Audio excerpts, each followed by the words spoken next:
Pensamento e Vida, Francisco Xavier, pelo Espírito Emmanuel, editora FEB. Nós estamos fazendo o estudo da 9ª edição, já estamos no capítulo 20, Hábitos. O hábito é uma esteira de reflexos mentais acumulados, operando constante indução à rotina. Nossos hábitos, muitas das vezes milenares, para não assustar muitas pessoas, vão dizer seculares, vamos adotar, mas lá na frente o Emmanuel fala até milenar.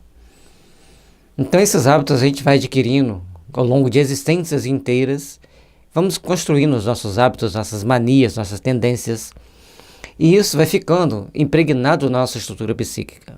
E é exatamente contra esses hábitos que nós somos convidados hoje a lutarmos, e por lutarmos contra alguns hábitos, e por lutarmos a favor de alguns outros hábitos, e no final da conta, nós teremos que ter conseguido angariar uma melhoria dos nossos sentimentos, uma melhoria dos nossos princípios. E com isso, para que nós possamos colocar os nossos hábitos em xeque, nós temos que estudar o Evangelho. Porque o Evangelho é onde vai nos dar a base para o nosso entendimento, onde vai nos dar a base para o nosso fortalecimento íntimo, onde vai nos mostrar para que lado nós devemos seguir e de que lado nós estamos. Fortalecendo-nos no nosso dia a dia, nós vamos construir um mundo melhor ou nós vamos ficar amarrados em pontos e que nós mesmos, muitas das vezes, criamos para nós. Somos espíritos milenares, somos espíritos necessitados do amor e da paz. Somos espíritos que precisam construir o nosso amanhã. Precisamos construir um novo amanhã. Precisamos construir um mundo de paz e de esperança para nós mesmos. E é por isso que esses reflexos mentais que nós acumulamos ao longo do tempo, eles estarão sempre influenciando a nossa vida. Mas nós precisamos educá-los, aperfeiçoá-los, e para que a gente aprimore o espírito no caminho vertical para Deus. Não é nada simples, é bastante complicado, mas é o nosso trabalho no processo evolutivo. Tem gente que ainda nem pensou que existe isso. Nós já estamos tentando estudar, já estamos tentando entender. Portanto, ler o livro Pensamento e Vida é extremamente importante para que a gente se aprimore nos conhecimentos, para que a gente se eduque, para que a gente se fortaleça. E o livro Conteúdos Transcendentes vai complementar bastante a leitura do Pensamento e Vida. Herdeiros de milênios, gastos na recapitulação de muitas, lembra que eu falei que o Emmanuel ia falar em milênios? Então, herdeiro de milênios, gastos na recapitulação de muitas experiências análogas entre si, vivemos até agora quase que à maneira de embarcações ao gosto da correnteza, no rio de hábitos aos quais nos ajustamos sem resistência. E aí esses hábitos entram no processo cultural. Se você está dentro de um grupo cultural que tem as mesmas tendências, os mesmos hábitos parecidos, você vai embarcando naquela situação. Por exemplo, o hábito de falar alto. E a gente observa que em determinadas famílias todo mundo fala baixinho, em determinadas famílias todo mundo fala alto, e em determinadas famílias muitos gritam. E esse processo de autoeducação é que vai fazer com que a gente corrija esses hábitos e aprenda a enfrentar as correntezas desse rio bravio que nos leva sempre, ou melhor, nos trava sempre no ponto de partida. Por que nos trava no ponto de partida? Que nós temos que procurar crescer, nós temos que procurar aprimorar, nós temos que procurar avançar. Se a gente não faz isso, a gente fica amarrado, fica travado em um ponto que faz necessário que a gente comece a nos desvencilhar dele. De que forma? Aprimorando-nos através do Evangelho, através da vivência desses sentimentos bons, e procurando fazer todo o possível, usar todos os recursos possíveis à nossa autoeducação, para que a gente consiga dominar os nossos impulsos e vencer hábitos infelizes. Mas, logicamente, lembrando que nós precisamos fortalecer os hábitos bons. Esse aprimoramento, essa correção de jeitos que nós temos ao longo da nossa existência é que vai fazer o diferencial para que nós possamos estabelecer uma meta de crescimento espiritual para todos nós. como naturais, ou melhor, com naturais exceções, todos adquirimos o costume de consumir os pensamentos alheios pela reflexão automática. E, em razão disso, exageramos as nossas necessidades, apartando-nos da simplicidade com que nos seria fácil erguer uma vida melhor. Então, essa questão de estar, fulano comprou um carro novo, eu tenho que comprar também. Aí passa uma propaganda bonita, muito bem montada, para chamar bastante atenção, aí a pessoa fala, eu quero aquele produto. Ou seja, é um pensamento, a propaganda é um pensamento. É um pensamento organizado para manipular o seu pensamento, para que você aceite aquela ideia que a pessoa está te vendendo, ou está te induzindo. E é por isso que nós temos que procurar nos educar para saber o que eu preciso. Para saber o que faz necessário para mim. Nesse jogo de forças, nesse jogo de princípios, é que nós vamos procurar entender os mecanismos que a vida nos oferece para nós nos defendermos de nós mesmos. Porque se eu me educo, se eu me disciplino, aquela propaganda não vai me influenciar.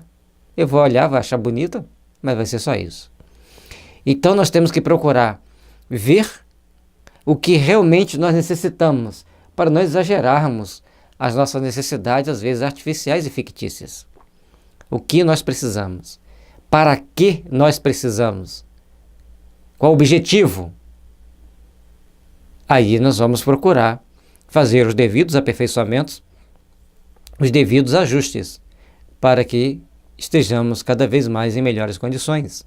Estejamos cada vez mais realizando o nosso trabalho de uma forma melhor. E formamos em torno delas todo um sistema defensivo à base de crueldade, com a qual ferimos o próximo, dilacerando, consequentemente, a nós mesmos.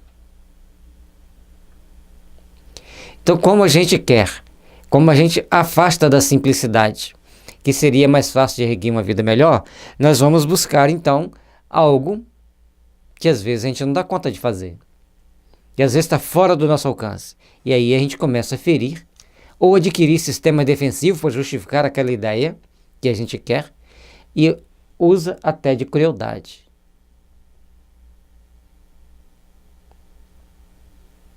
E quantos usam de crueldade nesse mundo atual para obter determinados objetivos apenas para amontoar ouro que ele nunca vai precisar?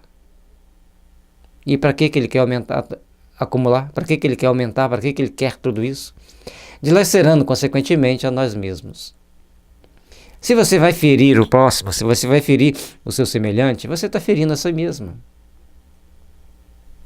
As atitudes que você toma que vai prejudicar o outro, são atitudes que vão voltar contra você mesmo e vão te prejudicar.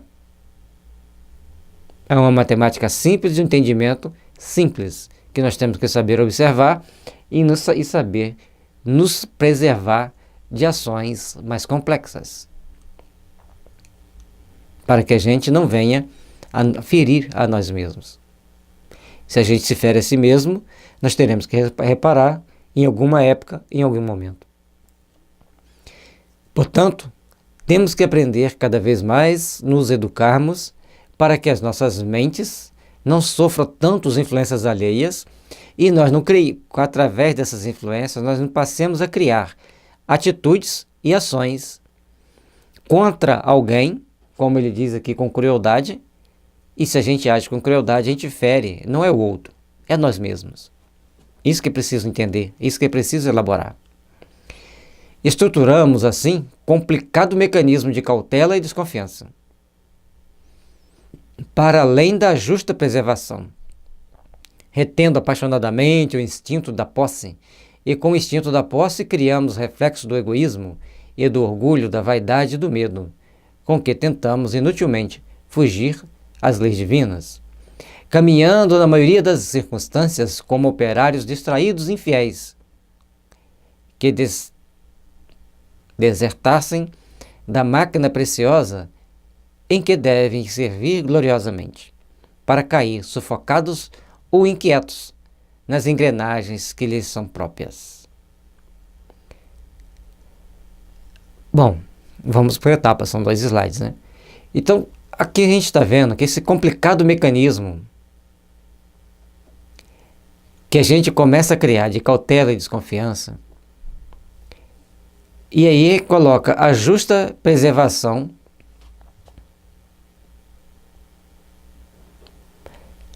porque a hora que a gente acha que a gente quer ter mais, a gente quer preservar. A parte que a gente tem, é justo que a gente preserve. Mas o problema disso é que apaixonadamente a gente começa a criar mais instinto de posse. Aí dali nós vamos para o egoísmo de querer mais e mais e mais e mais para nós, esquecendo que outros também precisam. E se você está tendo muita riqueza fácil, você tem mais responsabilidade de ajudar o seu próximo. E aí você vai entrando num processo de vaidade, aí vem o medo de perder. A vaidade de porque tem muito e o medo de perder, e começa a tentar fugir dos imperativos das leis divinas que te convidam todo momento a doar, a oferecer ao próximo. E como você tenta fugir disso constantemente, você vai criando todo um mecanismo que vai te atolando cada vez mais no poço de lama, que você pode perder a sua existência, que poderia ser muito próspera, se você soubesse compartilhar. Aí, caminhando a maioria das circunstâncias, a grande maioria das pessoas vai agir como operários, que operando uma máquina complexa e perigosa se afastam dela por alguns segundos e volta destrambelhadamente e acaba se ferindo nas suas próprias engrenagens que ele sabia habilmente administrar.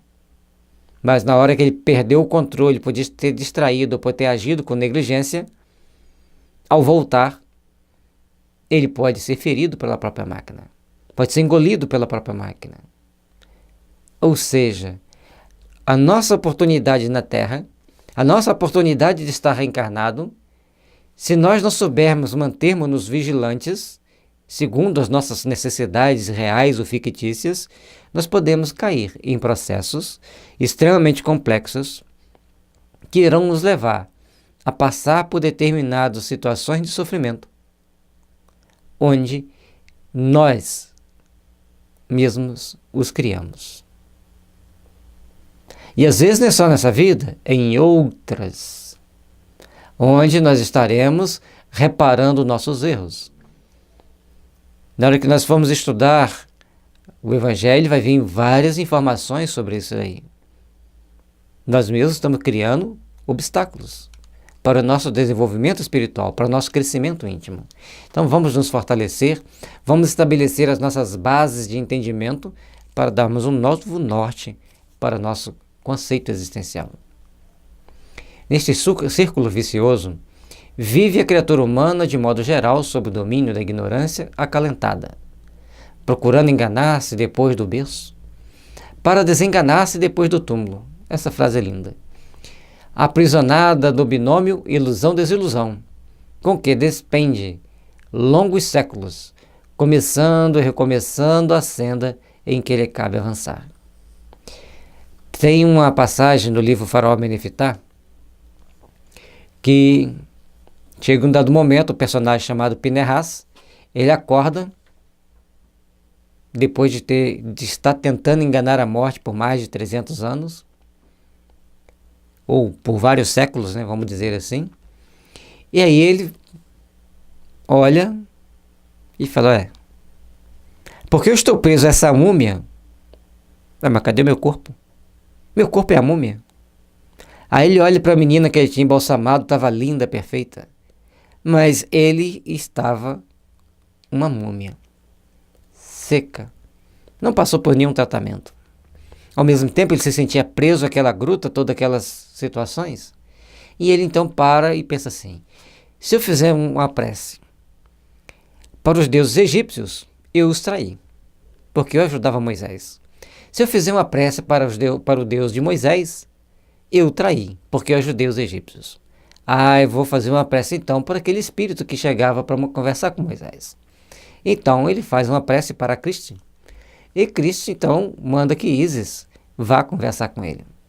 E Ísis chega para Pinehas e diz: quantas vezes, criatura, já te dissemos as coisas dos céus, já te mostramos o caminho da luz. E você, ao descer a carne, sintoniza com os teus inimigos e se amarra ainda mais por séculos no chão da terra. E assim somos a maioria de nós. Nos amarramos no chão da terra porque sintonizamos com nossos inimigos, os nossos próprios sentidos, e aqueles inimigos espirituais que vêm nos influenciar, e outros inimigos do mundo físico que tentam nos manipular para nos convencer a continuar no processo de ilusão-desilusão.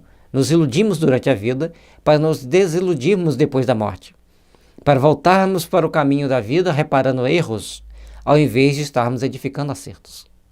Portanto, vamos sair da ilusão das coisas materiais em excesso.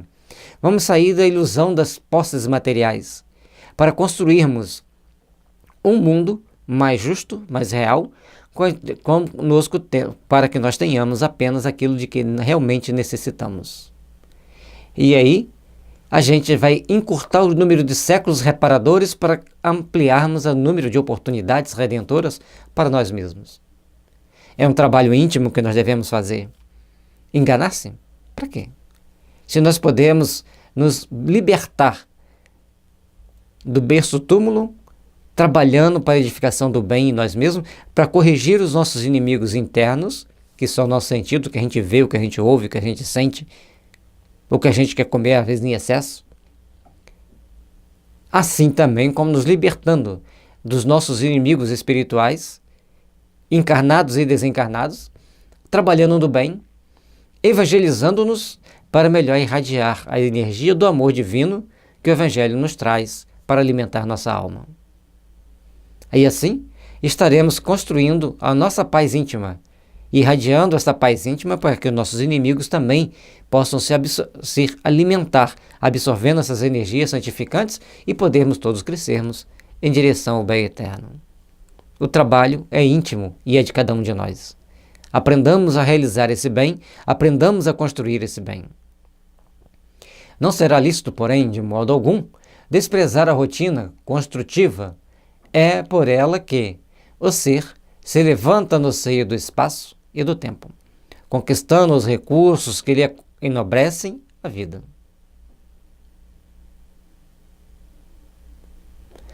A rotina construtiva é importante. Tem hábitos que nós somos importantes que nós o tenhamos, que a gente o mantenha, mas deve ser sempre aperfeiçoado. Mas nós temos que procurar ver o que realmente levanta-nos no seio do tempo, levando-nos para mais próximos daqueles que já conquistaram as benesses celestes, levando-nos a sintonizar com aqueles que já enobreceram a vida com atos realmente louváveis. E é por isso que todos nós precisamos estabelecer em nossas vidas um caminho que nos leva à redenção espiritual, um caminho que nos leva ao aprimoramento de nossos sentimentos, na construção de uma vida melhor, na construção de um mundo melhor. Saibamos, pois, construir um mundo íntimo de paz e de fraternidade. Saibamos, pois, construir em nosso mundo íntimo a serenidade e o respeito pelos nossos semelhantes. E o demais nos será dado por acréscimo da misericórdia divina. A evolução, contudo, impõe a instituição de novos costumes, a fim de que nos desvencilhemos das fórmulas inferiores em marcha para ciclos mais altos da existência. A evolução está sempre nos cobrando que nós deixemos de usar o instinto para usar a intuição. E aí nós vamos começar a instituir novos costumes a partir do nosso processo de evangelização e de sintonização com aqueles que orientam nossos destinos, que orientam nossas vidas. E aí é quando nós estaremos então nos desvencilhando das fórmulas inferiores que gerenciam nossas vidas, aqueles impulsos que nós sabemos serem contrários às leis divinas, mas nós ainda o mantemos por força do hábito. E aí, a partir de então, nós vamos começar a nossa marcha para o ciclo mais alto da evolução.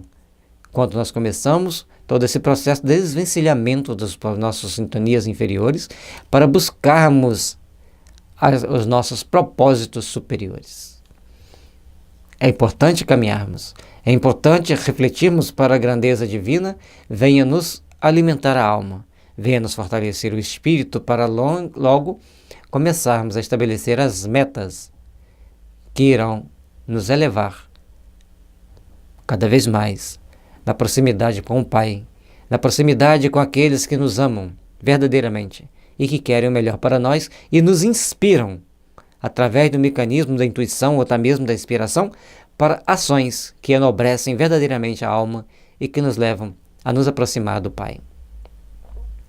É por esse motivo que vemos no Cristo divino marco de renovação humana, todo um programa de transformações viscerais do espírito, sem violência de qualquer natureza, altera os padrões da moda moral em que a Terra vivia há numerosos milênios.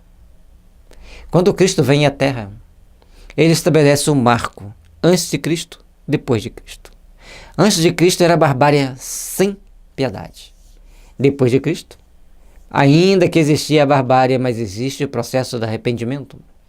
Existe o processo de convidar aqueles espíritos para uma nova moda moral. A do amor incondicional àqueles que sofrem. A de sabermos oferecer as mãos para amparar aqueles que choram. Para sabermos buscar a paz em nosso coração e irradiar essa paz por aqueles que estão nos nossos caminhos. Essa transformação tem que vir de dentro do espírito, internamente. Nossa alma tem que começar a despertar para Deus, começar a enxergar a vida com novos olhos, com novos ideais, com novos objetivos para o nosso crescimento íntimo, para o estabelecimento de um ponto de vista melhor, para melhor servirmos a causa do bem, para melhor edificarmos o bem. É necessário que mudemos os nossos padrões, segundo as bases estabelecidas pelo Evangelho de Nosso Senhor Jesus Cristo. Contra o uso da condenação metódica, oferece a prática do perdão. Amai vossos inimigos, bendizei o que vos maldizem, fazei bem a quem vos odeia e orai porque vos persegue e caluniam, porque assim sereis filhos de vosso Pai que estais nos céus. Um sublime convite para a alma que já está pronta para despertar para os valores eternos da vida. Assim, refletindo nessa grandiosidade dos ensinamentos de Jesus, nós começamos a nos desligar da sintonia com as trevas para buscarmos sintonizar com a luz. A tradição de raça opõe ao fundamento da fraternidade legítima, porque todos nós somos filhos de Deus, todos nós somos irmãos, segundo os prismas que Deus é único e gerencia todo o universo. Portanto, as raças são apenas condições que nós temos aqui para o desenvolvimento intelectual e moral da humanidade. Mas se nós nos mantermos dentro do preconceito de raça, nós não vamos dar uma caminhada para os degraus que nos elevam em direção ao Pai, porque a fraternidade legítima deixa de existir, que seremos fraternos apenas diante daqueles que são da nossa mesma raça. E nós brasileiros nem raça temos, somos uma mistura de um monte de raças que vamos aprendendo a lidarmos conosco mesmos, com os nossos companheiros, com os nossos irmãos, e uma coisa maravilhosa que todo brasileiro tem, que é de saber acolher. Porque ele acolhe, porque ele já viveu em outras raças, em outras culturas, e ali ele está apenas reencontrando irmãos, ou pela sintonia da afinidade, da preparação íntima de acolher quem quer que seja. Precisamos ainda mais desenvolver esses sentimentos. No abandono à tristeza e ao desânimo, nas horas difíceis, traz a noção das bem-aventuranças eternas para os aflitos, que sabem esperar, e para os justos que sabem sofrer. Quando Jesus deixa no Sermão da Montanha as bem-aventuranças, bem-aventurados os aflitos, porque serão consolados. Mas como que eles serão consolados se eles estão passando por uma situação de sofrimento? Se você está passando pelo sofrimento, você está quitando a sua dívida. Você está melhorando a sua vibração espiritual, adquirindo novos padrões para novos estabelecimentos no seu processo evolutivo, se estabelecendo forças magnéticas na sua estrutura perispiritual para novos empreendimentos na sua linha evolutiva. Trabalhemos, pois, com força e fé para vencermos as nossas tendências inferiores, vencermos as nossas imperfeições e buscarmos a justiça divina, o padrão que nos eleva para o Pai. A aprender a sofrer, como assim? Tem sofrimento que você pode superá-lo. Tem sofrimento que você vai saber contornar. Tem sofrimento que você vai saber evitar. Mas tem sofrimento que vem de enxofre na sua vida e você não tem como dar um passo à frente. Você não tem como agir para corrigir, para estabelecer uma meta de evolução, para estabelecer um padrão que te eleve para o Pai. Por isso, faz-se necessário que tenhamos condições de estarmos sempre buscando o nosso aperfeiçoamento íntimo, a nossa melhoria interior, para que um dia estejamos todos unidos, nos aproximando de nosso Pai que está nos céus, com o coração mais aliviado, com menos dores, com menos sofrimentos, porque já sabemos e já aprendemos a amar e servir. Toda a passagem do Senhor entre os homens, desde a manjedoura, que estabelece o hábito da simplicidade, até a cruz afrontosa, que cria o hábito da serenidade e da paciência, com a certeza da ressurreição para a vida eterna. O apostolado de Jesus é resplendente, conjunto de reflexos do caminho celestial para a redenção do caminho humano. Que coragem teve aquele homem! Que vigor de espírito! Descer à terra com todo o poder psíquico possível. No estalar de dedo ele poderia mudar todas as conjunturas que existiam. Mas ele aceitou um programa estabelecido pelos processos, pelo Pai Maior. Nascer numa manjedoura, num estábulo entre animais. Caminhar pela vida entre pessoas simples. E quando chegou aos doutores da lei, os encantou com seu conhecimento ímpar. Afrontou-os em muitas oportunidades, fazendo-os calar diante da sua astúcia. Da astúcia que eles possuíam contra Jesus. A sabedoria de Jesus era maior, então eles preferiam se calar. Armaram-lhe uma cilada. Crucificaram-no. E ele, no seu momento final, fala: Pai, perdoa-os, eles não sabem o que fazem. Tamanha grandeza, tamanho poder resplandecente do teu amor, que deixou para nós o caminho celestial sobre um novo prisma.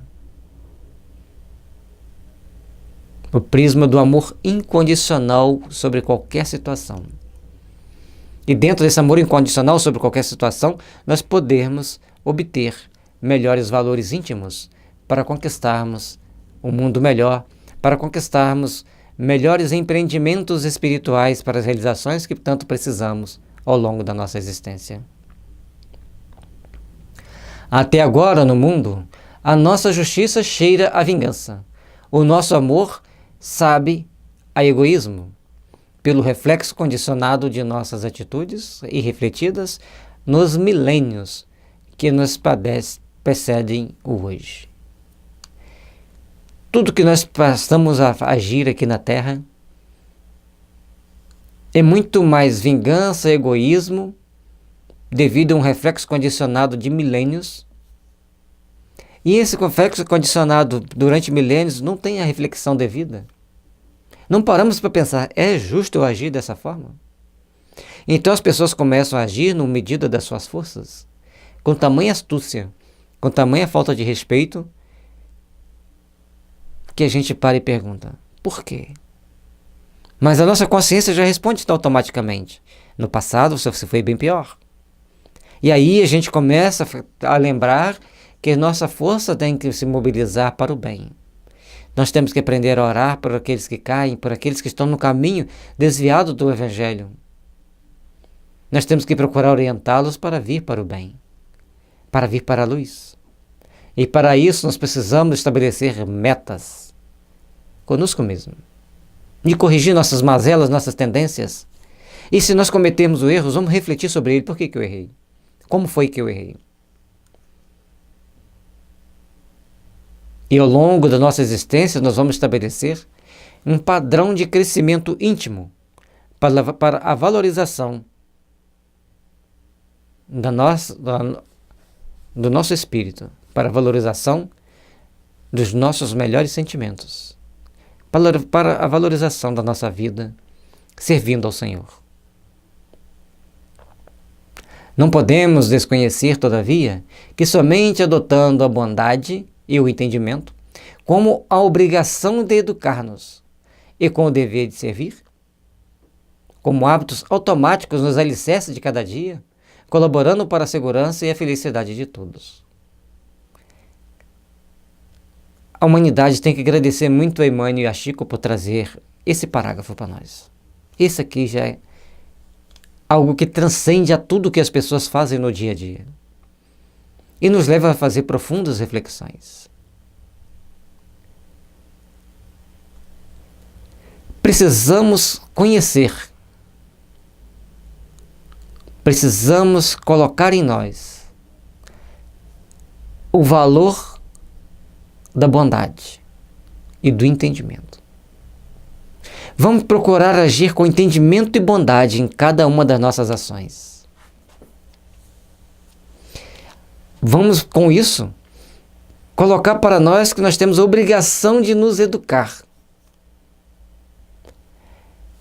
Temos o dever de servir.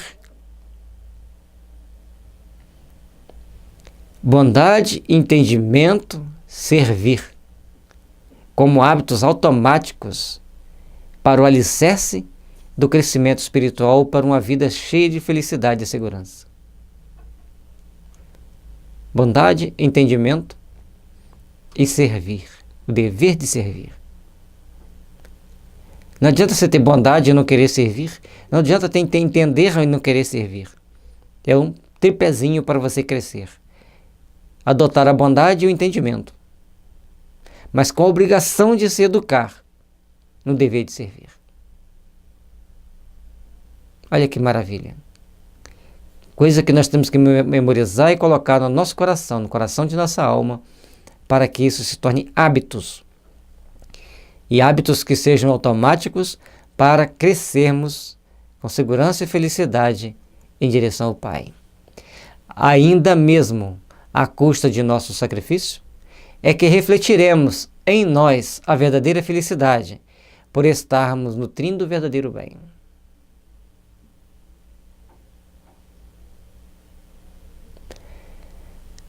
É necessário que comecemos a aprender a praticar alguns sacrifícios. Não é de pegar a chibata e ficar se batendo, não. É o sacrifício de estender a mão para quem está passando fome. É o sacrifício de você saber que você pode comer menos e oferecer mais para o outro. Saber repartir o pão, repartir o agasalho. Você pode estar com um guarda-roupa cheio de roupas e o outro está passando frio na rua. Então é necessário aprender a servir. É necessário aprender a ajudar. É necessário aprender a ser melhor. Porque a verdadeira felicidade só está naquele que aprendeu a nutrir o bem em si mesmo. Que aprendeu a nutrir o verdadeiro bem em sua alma, como alimento divino para a sua caminhada rumo ao Pai. Sacrificar o apego material, sacrificar o apego à necessidade das coisas bonitas, sacrificar o apego às necessidades de coisas que não fazem tanto sentido. Valorizemos-nos, meus irmãos. Valorizemos-nos nossa alma e buscamos ascender para o Pai com as práticas dos princípios estabelecidos pelo Cristo. A caridade acima de tudo e o amor incondicional a todos os nossos irmãos. Por isso que é sempre importante nós entendermos a importância de estudar o livro Pensamento e Vida, que nos dá melhor qualidade de pensamento para melhor vivermos. E que Jesus possa nos abençoar e iluminar nossa caminhada para que estarmos sempre construindo um mundo melhor para todos nós, para estarmos sempre construindo um mundo de paz e de fraternidade. Muito obrigado a vocês pela companhia. Deixe o seu like e inscrevam-se no nosso canal. Ajude-nos a divulgar o bem, compartilhe com teus amigos. O bem merece ser divulgado, merece ser compartilhado, merece ser ajudado. Muita paz e que Jesus nos envolva a todos.